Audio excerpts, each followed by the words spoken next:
Friends, Ismail ఊరికి పోతున్నాము. ఇదిగో కడప నుంచి రాయచోటికి పోతున్నాము. ఇదంతా అడవి చూసారా, ఇదంతా అడవి. గుట్టలు చూసారా ఎట్లా చెట్లు. ఇదంతా నేను ఎప్పుడు రాలేదు, ఇదే ఫస్ట్ టైము.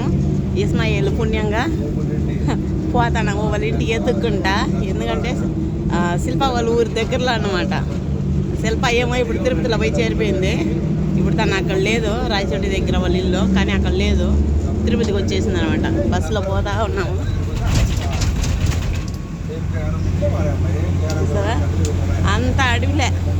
ఏడేదన్నా చెయ్యి ఇరిగినా కాళ్ళు ఇరిగినా ఏం జరిగినా సరే రాడ పక్కల హాస్పిటల్కి ఏం లేదు దేవుడా. చూసారా మొత్తం అడవిలే, మొత్తం గుట్టలే.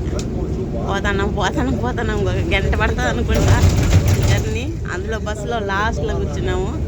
ఈ బస్సు ఏమో మమ్మల్ని వాంచుతా ఉంది. దగ్గరలో వెళ్ళిపోయి నాకు రాయచోటికి వెళ్ళినాక ఫస్ట్ టిఫిన్ నాకు బాగా ఆకలేస్తుంది. కడుపులో అయితే చాయ్ తాగేస్తాము, బిస్కెట్ ఒకటి తిన్నాము. ఇప్పుడు రాయచోటికి వెళ్ళి టిఫిన్ తిని తర్వాత ఇస్మాయిల్ ఊరు ఎక్కడ ఉందో ఎత్తుకుంటాం. చూసారా బస్సు యాక్సిడెంట్ అయినా చూడు, బజ్జి అయిపోయినది.